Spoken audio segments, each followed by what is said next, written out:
Jadi kerajaan negeri memberi jaminan bahawa bekalan sama ada ayam, telur, daging ini berada pada tahap yang mencukupi. Stabil serta kawal bagi menampung permintaan rakyat sepanjang tempoh menjelang sambutan Hari Raya Aidilfitri 2026 termasuk bulan Ramadan. Berdasarkan pemantauan berterusan dilaksanakan oleh Jabatan Pengurusan Veterinari Perak bersama agensi berkaitan, sektor pengeluaran ternakan negeri ini berada dalam keadaan yang baik dan mampu menampung peningkatan permintaan yang lazim berlaku menjelang musim perayaan. Bagi bekalan ayam pedaging, pengeluaran semasa ini Perak diangkat sekitar 10 hingga 12 juta ekor sebulan yang mencukupi untuk memenuhi keperluan pengguna termasuk peningkatan permintaan semasa musim perayaan. Selain itu, bagi bekalan telur ayam, pengeluaran diangkat sekitar 140 hingga 160 juta sebulan dengan bekalan yang diagihkan secara berterusan ke pasaran bagi memastikan kestabilan bekalan kepada pengguna di seluruh negeri. Bagi bekalan daging, lembu dan kerbau, bekalan adalah stabil melalui gabungan sumber pengeluaran tempatan serta bekalan import dengan anggaran sekitar 360 hingga 400 tan metrik sebulan bagi memenuhi keperluan pasaran di negeri Perak.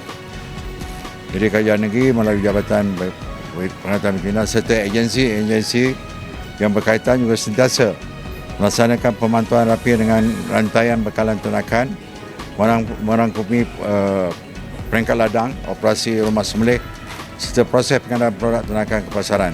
Langkah ini bertujuan memastikan bekalan makanan asas sentiasa mencukupi, berkualiti serta sampai kepada pengguna tanpa sebarang gangguan bekalan. Ini termasuk sayur-sayuran dan lain-lain keperluan masyarakat dan rakyat memang mencukupi. Semua itu orang ramai diingatkan supaya tidak melakukan pembelian secara panik atau berlebihan. Tapi kalau nak menyemat tu, okay, alhamdulillah lah. Berasa cermat-cermat. Tidak membazir dan sebagainya. Manakala bekalan ayam, telur dan daging akan terus diagihkan secara konsisten sepanjang tempoh penyelam dan sepanjang musim perayaan Aidilfitri. Jadi kerajaan negeri Perak akan memperkukuhkan kerjasama strategik bersama semua pemain industri ternakan, pengusaha ladang serta agensi-agensi yang berkaitan bagi memastikan keterjaminan bekalan makanan negeri sentiasa dipelihara. Serta memberi keyakinan kepada rakyat bahawa keperluan asas mereka sentiasa berada dalam keadaan terjamin.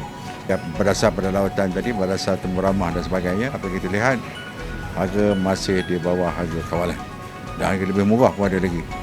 Ini menunjukkan bahawa keadaan harganya stabil dan tidak membebankan rakyat, khususnya di negeri Perak ini.